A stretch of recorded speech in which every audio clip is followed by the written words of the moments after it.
We are taking your COVID-19 questions to the experts as we want you to be as informed as possible. Tonight I FaceTimed with Dr. George Morris, who works at CentraCare in St. Cloud. To begin tonight, I asked him about the New York Times report that found St. Cloud is on pace to become a major hotspot for the virus. We know the state has done a great job of managing the spread, and what we're seeing is our region, Stearns County and a couple nearby areas, are having outbreaks. We know that this was likely to happen based on our population and some unique agricultural plants, that we have. We also know that in a rural area, it's harder to control the spread, and that's kind of what we're seeing. The other part of why we're seeing the numbers is we're testing. We have access to a lot more tests now. So these cases were probably there. Now we're identifying them, which means that we're able to give people the support, the recommendations, the quarantine, the public health measures that we really need to do to help them out. And I think that's two reasons why we're seeing our big jump and why the New York Times called us out for our rapid growth rate over the past week. And talk about your preparedness there at your hospitals with PPE, testing supplies. Do you feel like rural hospitals are really ready for this? For CentraCare, we have two things. We have one is our large tertiary care facility, St. Cloud Hospital, and that we have all the ventilators, supplies, critical care needs that we think to care for our region. We also know that many of our critical access hospitals, the smaller facilities, they're connected to us. So when they get more cases, that's where we will share our supplies, our stocks. So we really see our resources for CentraCare being available to the region. We think currently we do have enough masks, gowns, and gloves, to get through this first part of the surge. And we also have done some quick work.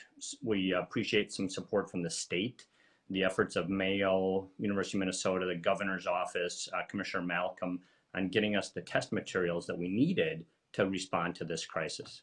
Are you afraid that people perhaps are getting a little weary here and Minnesotans are beginning to struggle to stay at home, especially as the weather warms? Do you think that people are letting their guards down when it comes to social distancing, Doctor? I do, and I understand it's weather, and we also wondered as the holidays kind of rolled through. We saw more Easter celebrations, perhaps there was a little bit more gathering there, and the weather is nice. We want people to be outside. That's a nice, safe place to be. We just know we want you to be in small groups with your family unit or the group that you live with. That's the best way to go out and enjoy walks, throwing frisbee with family. And that's kind of what we would like to see go forward.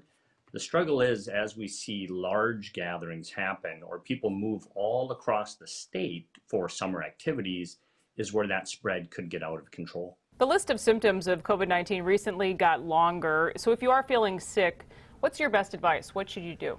I think if you have concerns, you should call before you come in.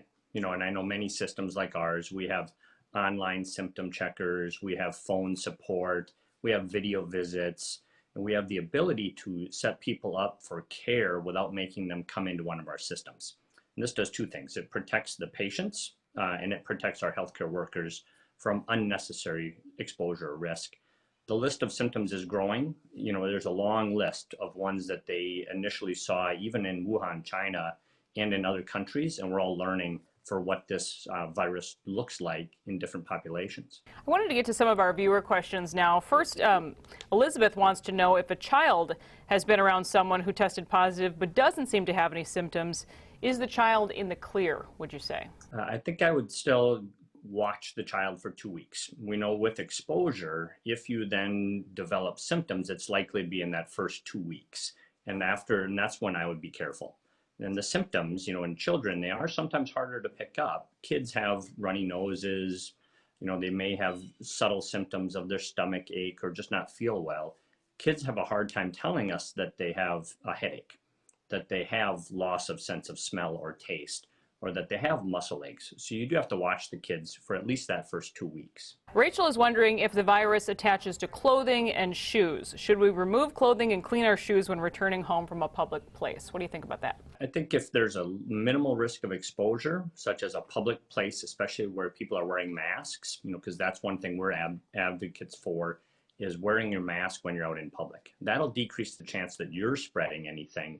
And then hopefully if you're seeing other people wearing masks, public places or many stores are now going to use this, that'll decrease the exposure.